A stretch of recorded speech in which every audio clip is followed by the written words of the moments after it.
I gave my fiancée an ultimatum to cut off her gay best friend before our wedding because he touched me inappropriately twice. She thinks I'm a red flag. After being evicted from his apartment, my fiancé let Gregory live with us. I went into my room to pack some things to leave and I heard my wife encouraging Gregory to go talk to me alone in our bedroom, but he wanted to do more than talk. He came in and locked the door. I immediately shouted at him to get out, but he said we were going to be roommates now, so I needed to be nicer. I told him that was never going to happen. As I talked, he kept walking closer to me until eventually he was close enough to push me down on the bed.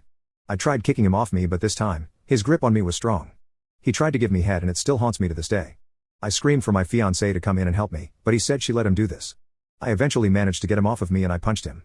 I beat him up so badly and left him with bruises. He also called for my fiancée and she actually came running to help him. She was banging on the door and yelling at me to stop, but that only angered me more. I'm not going to say I'm proud of beating up Gregory, but he deserved it and I don't regret it. When he was out cold, I opened the door and my fiancée was a crying mess. She saw him on the floor and slapped me before running to help him. She screamed that she was going to call the police, but I didn't care. I told her she had to pick between me and him because I wasn't going to stick around if he was always with us. She said I couldn't make her choose because she loved us both. I shouted that he had just assaulted me and honestly, she didn't deserve this last chance I was giving her. Gregory had said she let him come do this to me. So, I called off our engagement right there and she didn't seem to care as much as I thought she would. She was more saddened by the fact Gregory wouldn't be part of our wedding anymore. I said I was sick of Gregory and because I own the house we live in, she was going to have to move out. She said I couldn't do that because Gregory was supposed to live with us. There was no reasoning with her at that point and I could tell she just wanted to help him out. She never really cared about me. No matter what, I would always be second to Gregory. I said my decision was final and I needed her out by the end of the day.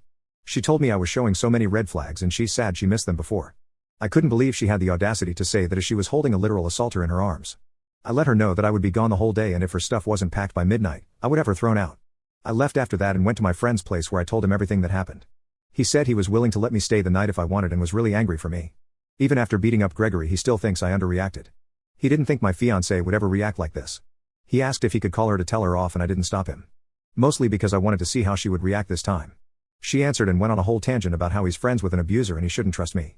He said that was rich coming from someone who was defending a predator. She started calling him a bunch of bad words and mentioned that he deserves to be sexually assaulted for calling Gregory a predator. I cut the call right there and we kind of just sat in silence. He took one look at me and I immediately started crying.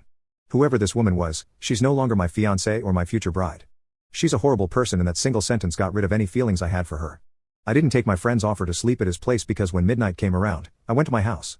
My fiancée's car was still in the driveway and all the lights were on. The door was unlocked and when I went inside, nothing had been moved. All my fiancée's belongings were still all over my house. I could hear talking coming from the kitchen and when I went to see what it was, my fiancée was there with Gregory. When she saw me, she said she was waiting for me to come back and told me to sit down next to Gregory. I asked why she was still here and they both laughed at me. She said there was no way I was serious about kicking her out or calling off our engagement and she was willing to let my tantrum slide this time. That's when I knew she had lost it. I told her that if she didn't leave right this instant, I was going to call the police. She told me to go ahead because she was just going to tell them that I beat up Gregory. I asked why she was defending him and she said it was because she loved him. I asked in what way and she said it didn't matter because at the end of the day, he didn't rope me so I should just go ahead and forgive him. Gregory agreed with her and I got the strongest urge to punch him again. But I didn't. Instead, I pulled my phone out and called the police on the spot. My fiancée asked what I was doing and she looked really worried. I stepped out of the kitchen and ran back to my car. I told the police that there was somebody trespassing on my property and I needed their help. Honestly, I wasn't sure if that was the right move because I had beat up Gregory and he had bruises all over his face. Still, I was willing to risk some jail time if it meant those two would leave my house.